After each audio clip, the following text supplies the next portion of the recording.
And it's my pleasure to share with you a little bit more insight into the way forward. We stick to our strategy. We say that at the outset, 246. But we did take the opportunity in 2018 to look a little bit deeper into a number of companies. And if you recall our initial slide in February 2017, 2 years ago, it's really the detail on the left there. At that time, we said that we spent quite a lot of time going deep into the company, analyzing. We shared with you what we found and our way forward, in other words, the roadmap of Strategy 2020. That allowed us to work on the biggest areas, most significant areas first with a sense of priority. And then as they became under control and we kind of exited the stabilization phase that we talked about early last year, we then said, okay, now let's go to the next level of detail or granularity, if you like. And we began to select certain entities. We this time took outside help. We didn't do that when we created the strategy. And we then dispatched teams to key entities around the Bilfinger world to look a little bit deeper. We didn't always like what we found, but it certainly gave us a lot more clarity and granularity. And as a consequence, we were able to set targets for those companies that will take them from where they are to where we think they should be by 2020 and beyond. Not all of those companies were happy with our approach, but at the end, numbers speak for themselves, and they were kind of hard to argue with. One of the other things we discovered in digging a lot deeper is that we're very customer friendly, which is kind of nice. But we were finding that if the employees had to choose between customer and Bilfinger, they often chose customer, which of course you tell to the customer when you're in front of them, but you don't tell to the board when you're trying to explain your results. I'll give you an example. In Germany, we have well over 1,300 customers in maintenance alone, and several hundred of those customers have annual revenues of less than 1,500 euros. Annual revenue less than 1,500 euro, right? So it's obvious what you do. You say, okay, that's very nice, but the maintenance costs just of writing invoices, we made that analysis in 2017. It takes us, costs us 12 euros to write an invoice. So you do that 12 times a year, 144, and not much of your profit on 1,500 euros is left. In fact, it's quite negative. So we're using our backlog momentum to be more selective on customers, or to use a financial technical term, I believe picky is the right word, okay? These plans that we developed with these key entities, they're not just, you're here and you should be there. They're execution plans, the way that you've got to know us. So we use BTOP for that.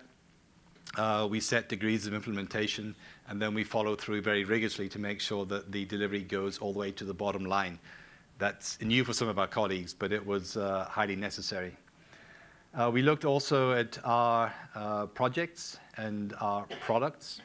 And one of the things we did like is that we have high margin, high growth opportunities around 3 areas: biopharma and pharma, around energy, which is mainly nuclear and emissions, around the scrubbers opportunity, and we have opportunities around digitization and automation.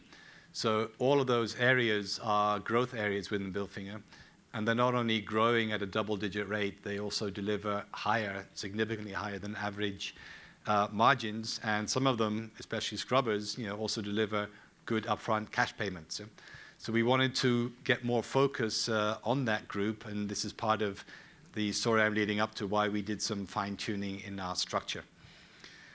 I mentioned what we found in Block 1 in the procedure and deep dives. Not all of our managers survived those deep dives, and in the last 2 years, Michael and I and Klaus, we changed out, of 200 top managers, we changed out 70, 35%.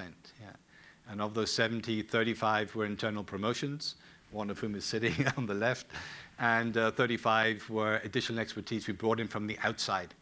And of course, bringing in outsiders is always good because they bring new ideas, they challenge the status quo, and therefore, we term it management upgrades. I guess in English it will be the other definition of change management, but very necessary, and we continue to do so.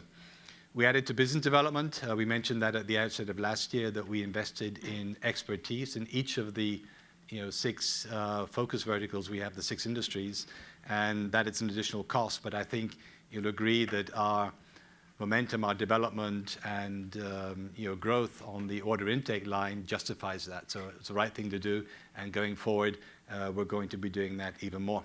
And then finally, to support the execution phase of what I've just described in the other 2 blocks, we decided it was time to appoint a chief operating officer.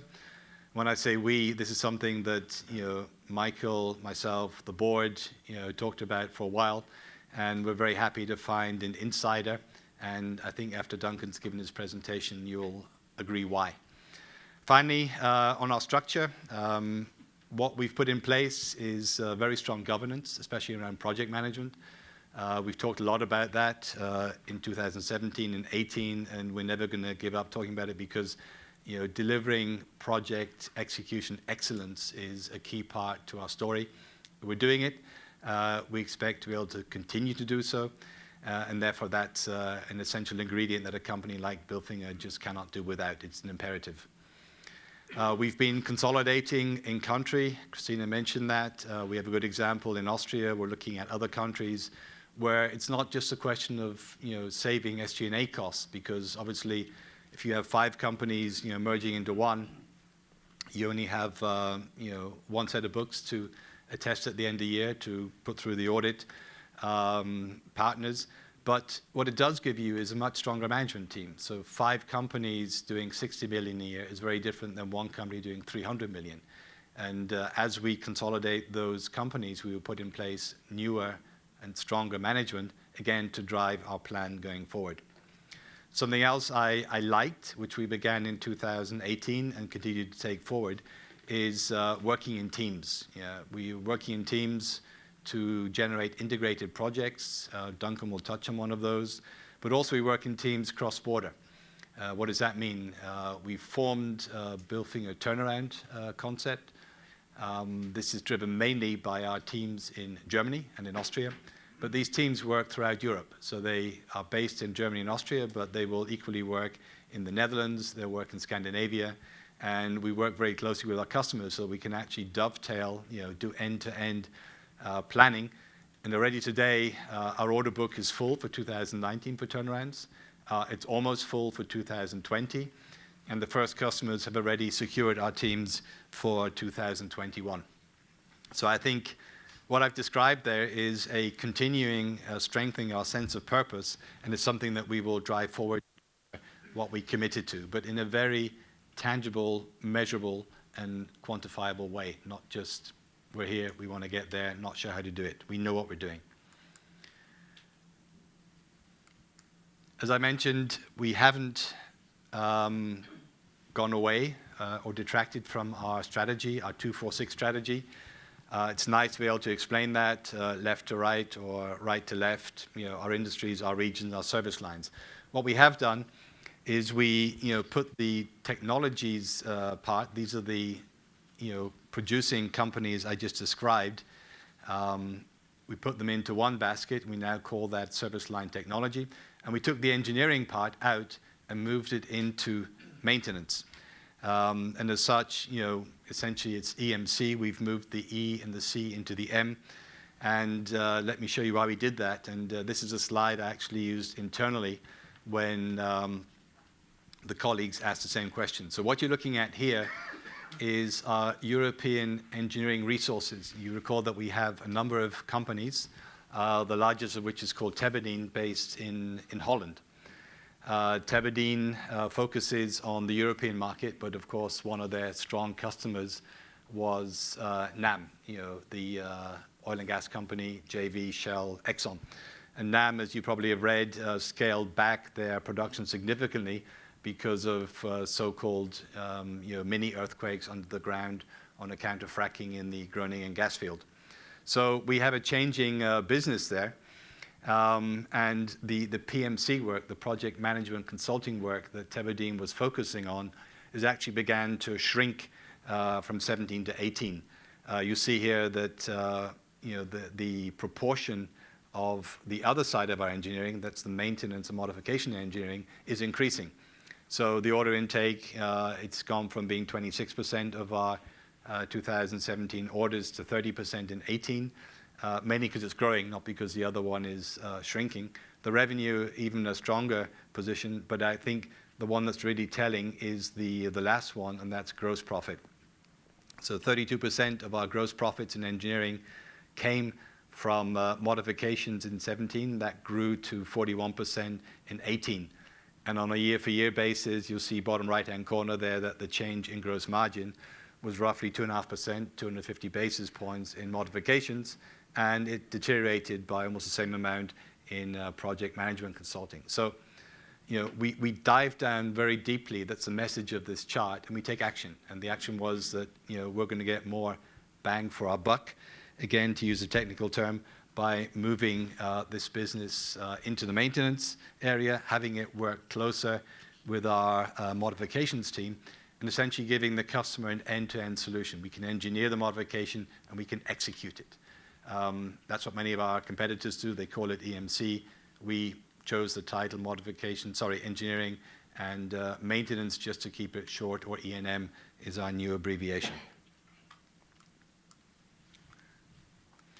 So going forward, I know it's not easy because you have to jiggle your spreadsheets, and I apologize for that, but it's the right thing to do for the business.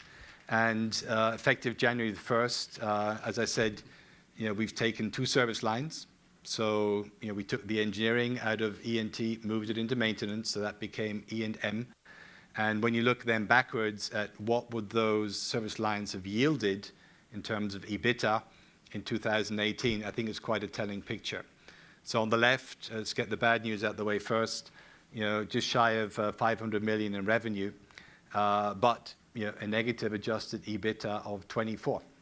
I think that tells the story. Engineering is profitable, and when it slides over, it makes the right-hand side look very attractive. However, we did that not because we like to beat ourselves with negative numbers, but we said we've got to focus on the producing element. This part of the company produces package units, modules. The reason why the numbers are negative, there are 2 primary reasons. One is the fact that we have overcapacity in BET. BET is the entity that would ultimately service Hinkley Point. It's the entity that does work on Olkiluoto. And that overcapacity we kept intentionally as the customer kept delaying the Hinkley Point project. So that has a consequence. We did reduce headcount to some extent, but we kept a core team in place, and we knowingly went through the year with underutilization, overcapacity, if you like, and negative numbers. That will change in 19. The other major component of this is a company working in France where we had a lot of management change. Some of it was intentional, some of it's not expected. And we've now put in place new management. That company turned in a loss, and it will be turning in a profit in 2019. The other elements are solid. Some of you have followed our developments in biopharma, going great. Automation around the digitalization theme, also going good. What we also did was change the management in this division. They're part of the 70 that I mentioned. Michael stepped in to be a placeholder and interim manager. We have a short list now, and we'll be putting a manager into T end of Q1, maybe beginning Q2. That manager, of course, then reports to Duncan in his capacity as Chief Operating Officer. On the right, we have our 4 regions in the service line, engineering and maintenance. In 2018, they would have added up to just under 3.5 billion euros. Good EBITDA, 133. As we go forward, of course, we will repurpose more of the engineering into maintenance. We will drive the margins. We will deliver on the improvements we've talked about. We will also have a good year in 19, 20, and probably in 21 in turnarounds. So I think also there it's the right thing to do. And again, through merging of entities, we're able to reduce SG&A and put in place stronger management to, again, take the business forward. I would pause there and hand it over to Duncan, who's going to show you how some of these things hit the bottom line. Great.